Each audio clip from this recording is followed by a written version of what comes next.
प्यारे बच्चों, मेरा नाम डॉक्टर शुभ्रा सिंह है। मैं ADGGIC गोरखपुर में सहायक अध्यापिका हूँ। बच्चों, आज हम कक्षा 10 के विज्ञान विषय का अध्याय 1 रासायनिक अभिक्रियाएं एवं समीकरण पढ़ेंगे। बच्चों, इस पाठ को हमने 2 भागों में बांटा है। आज हम भाग 1 का अध्ययन करेंगे।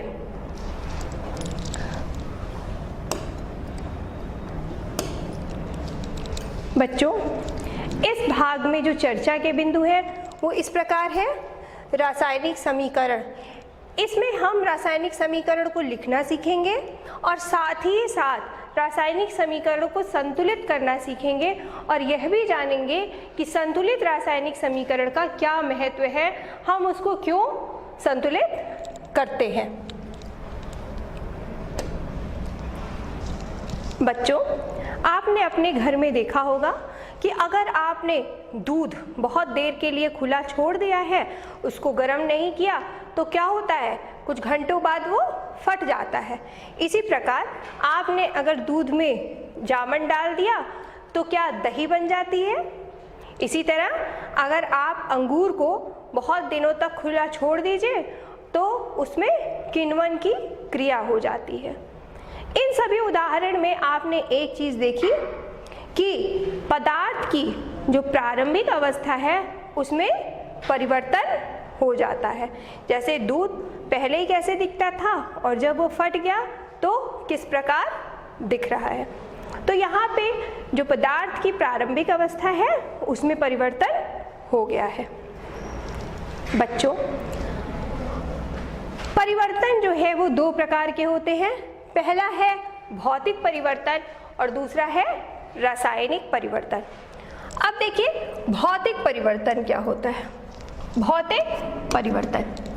भौतिक परिवर्तन में किसी पदार्थ के रंग, रूप, आकार या परिमाप में परिवर्तन होता है।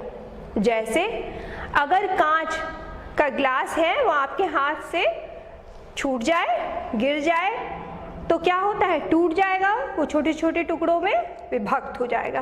तो इस प्रकार के परिवर्तन को हमने क्या कहा, भौतिक परिवर्तन कहा। दूसरा है रासायनिक परिवर्तन। रासायनिक परिवर्तन वह परिवर्तन है जिसमें पदार्थ की आंतरिक संरचना में भी परिवर्तन हो जाता है। जैसे दूध से दही बन रही है तो दूध का टेस्ट देखिए बिल्कुल अलग था, दही का टेस्ट बिल्कुल अलग है। वो उसकी आंतरिक संरचना में भी परिवर्तन हो जा रहा है, इसलिए इस परिवर्तन को हम रासायनिक परिवर्तन कहेंगे। अब देखिए, जहाँ पे कोई रासायनिक परिवर्तन होता है तो हम कह सकते हैं क्या हुआ है, वहाँ पे कोई रासायनिक अभिक्रिया हुई है। ठीक है, रासायनिक अभिक्रिया हुई है। बच्चों, अभिक्रिया के बारे में जानेंगे कि क्या होती है ये रासायनिक अभिक्रिया। इसके लिए आप एक उदाहरण लीजिए।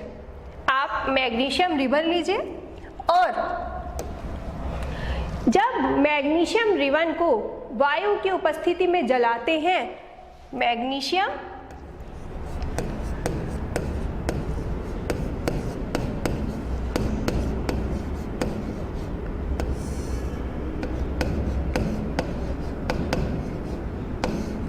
रिबन को हम क्या करते हैं, वायु की उपस्थिति में जलाते हैं।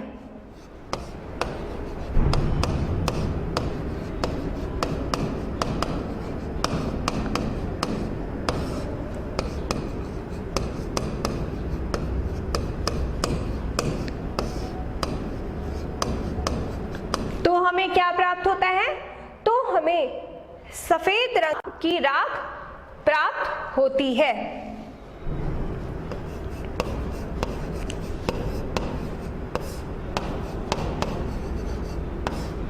अब आपने यहाँ पे देखा कि जब मैग्नीशियम रिबन को हम वायु की उपस्थिति में जला रहे हैं तो सफेद रंग की राख प्राप्त हो रही है। पहले रिबन किस तरह दिखता था और वायु की उपस्थिति में जब इसका दहन हुआ तो वो किस तरह से दिखने लगा। इसका रंग, रूप, आकार, इसकी आंतरिक संरचना सब में परिवर्तन हो गया। तो क्या हुआ होगा, हुआ ये कि ये जो मैग्नीशियम है उसने वायु में उपस्थित ऑक्सीजन के साथ अभिक्रिया कर ली। मैग्नीशियम ने क्या किया, वायु के में उपस्थित ऑक्सीजन के साथ क्रिया कर ली और यहाँ से आपको क्या मिल गया, मैग्नीशियम ऑक्साइड प्राप्त हो गया।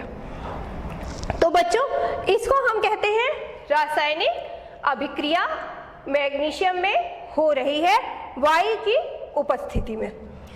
तो इस प्रेक्षण, ये जो आपका एक्सपेरिमेंट था, इसके आधार पे हम ये कह सकते हैं अगर किसी पदार्थ की अवस्था में परिवर्तन हुआ है, रंग में परिवर्तन हुआ है, गैस का निकास या उत्सर्जन हुआ है या तापमान में परिवर्तन हुआ है, वहां पे रासायनिक अभिक्रिया होती है। अब हम ये जानेंगे कि ये रासायनिक समीकरण लिखा कैसे जाता है। देखिए, magnesium plus oxygen gives you magnesium oxide, यानी मैग्नीशियम ने जब ऑक्सीजन के साथ अभिक्रिया की तो हमें क्या मिल रहा है, मैग्नीशियम ऑक्साइड। जिन पदार्थ की आंतरिक संरचना में परिवर्तन होता है उनको हम अभिकारक कहते हैं, तथा इन संरचना में परिवर्तन के उपरांत जो नया पदार्थ हमें प्राप्त होता है उसको हम उत्पाद कहते हैं। बच्चों ये जो एरो का निशान है, ये तीर का निशान हमेशा अभिकारक से उत्पाद की तरफ लगाया जाता है। और साथ ही देखिए, अगर दो अभिकारक हैं तो उनके बीच धन का चिन्ह लगेगा। इसी प्रकार अगर दो उत्पाद होंगे तो उनके बीच भी धन का चिन्ह लगेगा।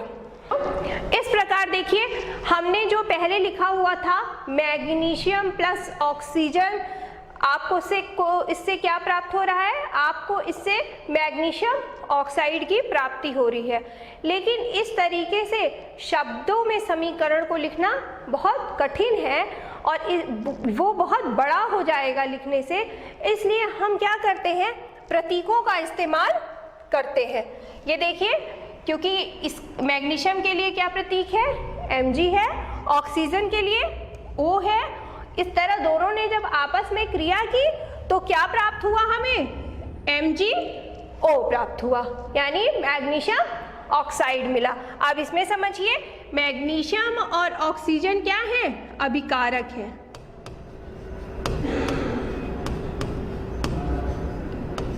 अभिकारक है तथा मैग्नीशियम ऑक्साइड क्या है, उत्पाद है।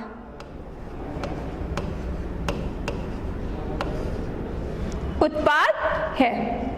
बच्चों हम अभिकारक को अंग्रेजी में रिएक्टेंट कहते हैं और उत्पाद को प्रोडक्ट कहते हैं। बच्चों इस अभिक्रिया में आप एक चीज देखिए, क्या दोनों तरफ परमाणुओं की जो संख्या है वो समान है। ध्यान दीजिए, यहाँ पे एक मैग्नीशियम है और यहाँ पे भी एक मैग्नीशियम है, यहाँ दो ऑक्सीजन है, परंतु उत्पाद में ऑक्सीजन की संख्या कितनी है, एक है। अतः हम ये कह सकते हैं कि दोनों तरफ ऑक्सीजन परमाणु की जो संख्या है वो समान नहीं है। तो इस प्रकार के समीकरण को हम ढांचा समीकरण कहते हैं। ढांचा समीकरण कहते हैं या कंकाल समीकरण कहते हैं। इस तरह बच्चों आपने देखा कि जो समीकरण संतुलित नहीं है उसको हमने क्या कहा, ढांचा समीकरण कहा। लेकिन समीकरण को संतुलित करना अनिवार्य होता है, यानी जितने परमाणु अभिकारक में हैं उतने ही परमाणुओं की संख्या आपके पास उत्पाद में भी होनी चाहिए। क्यों? क्योंकि ये द्रव्यमान संरक्षण के नियम को फॉलो करता है। इस नियम के अनुसार रासायनिक अभिक्रिया के पहले एवं उसके पश्चात प्रत्येक तत्व के परमाणुओं की संख्या समान होती है।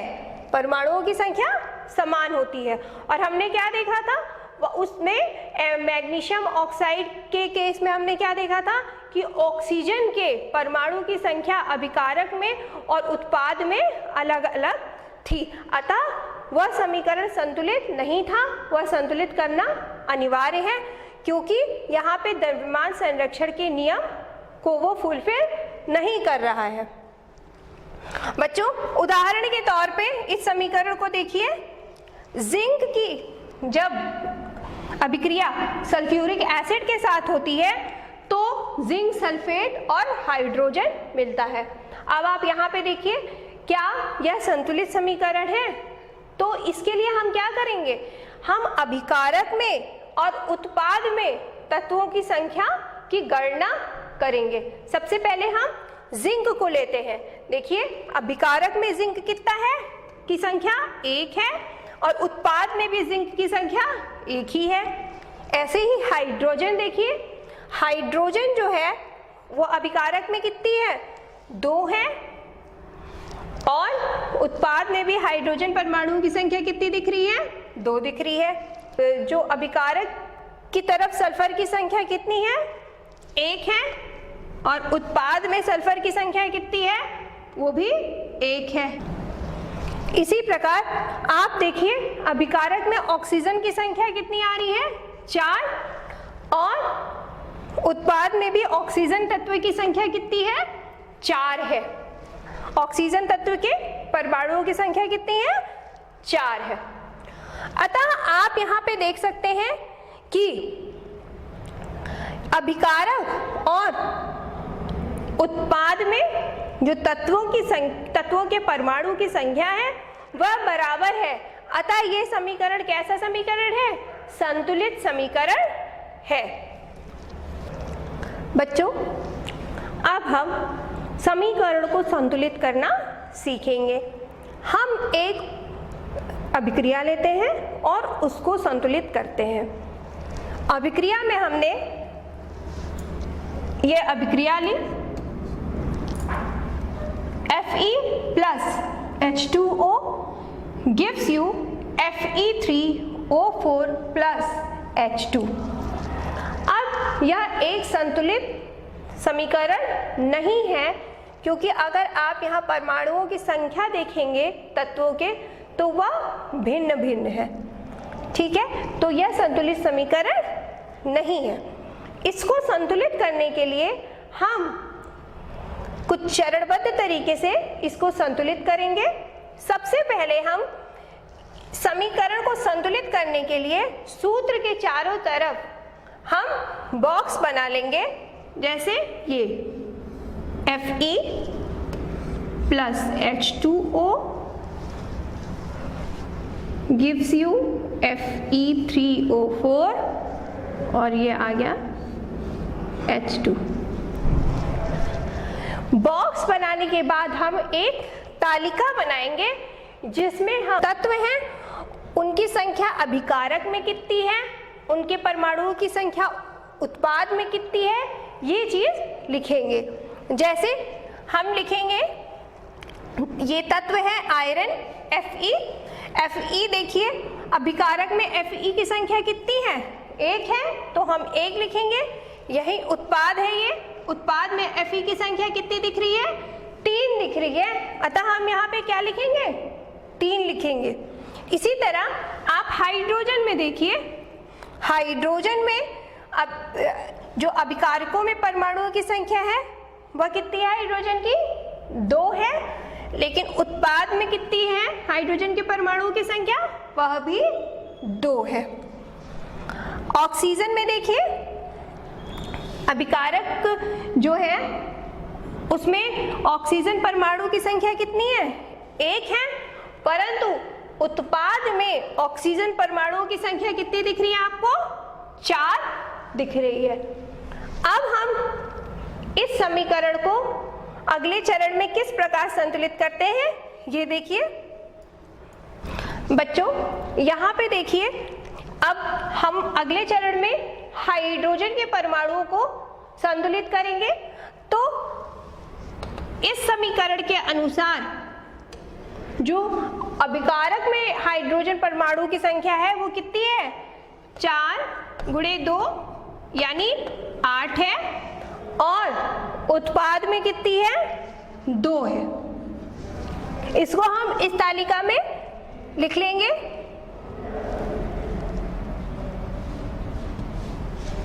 इस प्रकार से प्रारंभ में कितनी थी, 8 और उत्पाद में 2। अब इसको संतुलित करने के लिए हम क्या करेंगे, हम उत्पाद में 4 का गुणा कर देंगे। तो यहाँ पे भी हाइड्रोजन परमाणु की संख्या कितनी हो गई, 8 हो गई। तो ये जो संतुलित समीकरण है वह इस प्रकार होगा जब हमने हाइड्रोजन के परमाणुओं को भी संतुलित कर दिया है। अब अगले चरण में केवल आयरन ही एक ऐसा तत्व बचा है जिसके परमाणु की संख्या बराबर नहीं है। यहाँ पे अभिकारक में जो आयरन है उनकी संख्या कितनी है, 1 है, और उत्पाद में जो आयरन है उसकी संख्या कितनी है, 3 है। इस प्रकार इसको चार्ट पे बना लेंगे। ये देखिए, अभिकारक में आयरन की संख्या 1 और उत्पाद में 3। अब इसको संतुलित करने के लिए हम अभिकारक में 3 का गुणा कर देंगे। तो यहाँ पे आयरन की संख्या के परमाणुओं की संख्या कितनी हो जाएगी, 3 हो जाएगी। अतः हम पुनः संतुलित समीकरण कुछ इस प्रकार लिखेंगे, 3Fe प्लस H2O। H2O कितना था, यहाँ पे 4 था, तो 4H2O। तो हम यहाँ पे क्या प्राप्त हो रहा है, Fe3O4 प्लस 4H2। ये समीकरण जो आपका है वह संतुलित समीकरण है। इस प्रकार जिस विधि से हमने ये समीकरण संतुलित किया है उसको हिट एंड ट्रायल विधि कहते हैं। बच्चों, समीकरण में आप देखिए एरो के ऊपर यानी इस तीर के ऊपर आप कभी कभी पाते हैं कि इस तरीके के संकेत लिखे होते हैं। तो ये संकेत क्या है, यानी जो ठोस है उसको हम स्मॉल s से लिखते हैं, द्रव को हम L से लिखते हैं, गैस को हम G से लिखते हैं, स्मॉल g से। ऊष्मा के लिए हम क्या बनाते हैं, एक त्रिभुज छोटा सा बनाते हैं। और जलीय विलयन यानी किसी चीज को अगर नमक को हम पानी में घोलेंगे तो क्या बोलेंगे उसको, जलीय विलयन। उसको हम AQ से लिखते हैं जिसका फुल फॉर्म एक्वस होता है। इसी प्रकार ताप, दाब और उत्प्रेरक के चिन्ह को भी हम तीर के ऊपर ही दर्शाते हैं। इस प्रकार बच्चों आपने देखा कि किस प्रकार से एक रासायनिक समीकरण लिखा जाता है तथा उन्हें संतुलित किया जाता है। बच्चों, इसी क्रम को आगे बढ़ाते हुए ये कुछ गृह कार्य हैं जो आप लोगों को करना है। बच्चों, आशा करती हूँ आपको यह भाग समझ में आया होगा। द्वितीय भाग के साथ मैं जल्दी ही आऊँगी जिसमें आप अभिक्रिया के प्रकार पढ़ेंगे कि अभिक्रिया कितने प्रकार की होती है। साथ ही साथ आप विकृत ग्रंथिता का भी अध्ययन करेंगे, संक्षारण का अध्ययन करेंगे। धन्यवाद।